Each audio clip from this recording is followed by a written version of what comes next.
So yun mga idol, magandang gabi po sa ating lahat. Alam nyo ba kung anong history itong katabi ko? Dati po itong may asawa mga idol.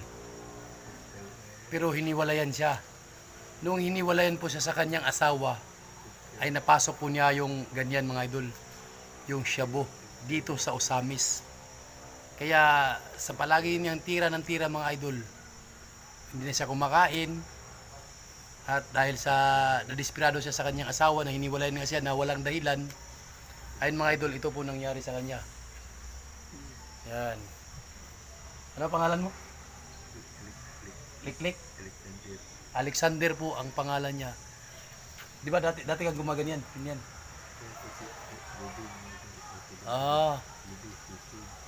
Ngayon mga idol, medyo ano siya. Kaya kung naka-experience na tayo sa mga ganyan, ay iwas-iwasan na natin yan dahil wala naman din mapapala dyan mga idol. Maubos lang ang pira natin. Halimbawa, nagsishare tayo ng 500 o 300. Ibili na lang po natin ng bigas or 100, nag-share man tayo. Ibili na lang po natin ng bigas dahil sa shabu, wala po tayong mapapala.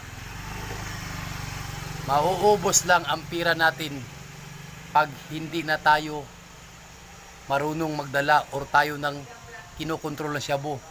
Hindi na tayo nagkukontrol sa shabu. Ganito po ang mangyari mga idol. Yung ang hindi gumagamit ng shabu mga idol ay nasisiraan ng bait. Tayo pa kayong gumagamit ng shabu. Tama na yung karanasan noong kabataan. Huwag na natin balikan. Dahil ang shabu mga idol, walang mayaman or mahirap.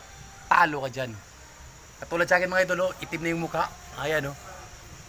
Dahil naghihirap po ako dito mga idol, nagsisikap po ako magtrabaho kahit pagod. Basta matuto tayong lumaban ng pareha. Habang nabubuhay pa tayo sa lupa mga idol, kahit gaano pa kaitim ng ating kasalanan, ay kaya paputiin yan ng nasa taas, kagaya ng nyebe. Tulad dito mga idol, oh. Ayan o. Ayan o. Ayan. Dito po talaga sa Osamis mga idol, marami po dyan kasi ang Osamis po ang unang binagsakan. Chinese man or ano, dito po yan binagsak mga idol. Ang pinagbabawal na gamot ayon sa balita. Dito lang yan sa Mindanao, Osamis City.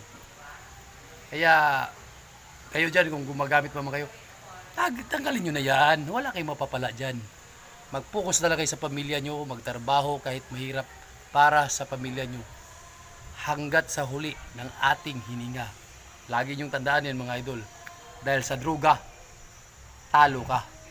Alam niyo ba kung ano mangyari pag kayo gumagamit ng druga? Yung mukha niyo gaganyan, no? Ganyan ang mangyari mga idol. Yung mukha mong pogi, papangit po yan mga idol. Papangit po yan. Kung gusto niyo talaga magbisyo, mag-gym kayo. Kumain kayo na maayos, mag-jogging kayo. Or magsimba kayo. Ganun lang kasimple mga idol. Ang buhay natin ay maiksi lang. O kaya gaya ito, yan, tumatawa o. Dahil lahat ng taong baliw mga idol, mayroong sariling mundo. Mayroong sariling mundo. Tandaan nyo yan. Habang nabubuhay ay iwasan na po natin yan. Magbalik loob na po tayo at lumaban tayo ng parehas.